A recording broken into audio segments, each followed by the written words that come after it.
எப்படி காலேஜ் படிக்கிற பசங்களை கூட்டு போய் ஸ்டேஷன்ல உட்காரப்ப? இப்ப வழக்கு பதிவு பண்ணிட்டாங்களா? எதுவுமே பண்ணல மாலதி, விட்டாங்க. நீ எப்படி உட்கார வச்ச? என்னோட கேள்வி தான். அது கடுமையான மனித உரிமை மீறல். என்ன அஃபென்ஸ்? விஜய் படத்தை தூக்கி காட்டினது என்ன அஃபென்ஸ்? என்ன அஃபென்ஸ் சொல்லுங்க.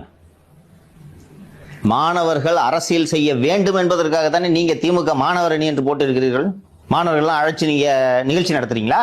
உங்களுக்கு கூட்டம் சேர்க்கணுன்றதுக்காக நியூ காலேஜ் படிக்கிற பையில கூட்டு போனீங்கன்னா அவன் விஜய் ஃபேனை தூக்கி படத்தை காட்டுவான். நீ அவனை கூட்டு போற?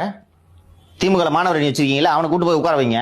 உங்க சிஎம் போடுற மொக்கையை கேட்கறதுக்கு நீங்க இந்த தப்பை பண்ணிட்டு எப்படி அவனை கொண்டு போய் எனக்கு என்ன கஷ்டமா இருக்குன்னா, நான் பல முறை போலீஸ் ஸ்டேஷன் போயிருக்கேன், கஸ்டடிக்கு போயிருக்கேன், ஜெயிலுக்கு போயிருக்கேன். எனக்கு பிரச்சனை இல்லை. படிக்கிற மாணவன் எதுக்கு போலீஸ் ஸ்டேஷனை பார்க்கணும்? அவன் என்ன தப்பு பண்ணா? அவங்க பெற்றோர் ஏன் வந்து நிக்கணும்? மதியத்துல இருந்து வேலையை விட்டுட்டு நைட்டு 8:30 மணி வரைக்கும் எதுக்கு நிக்கணும்? எப்படி டிடைன் பண்ணீங்க அவனை? அதிகாரிகளுக்கு எவ்வளவு ஆணம் வந்துருச்சு தெரியுதாப்பா? இன்பநிதியை கூப்பிட்டு உட்காரப்பீங்களே அப்படி?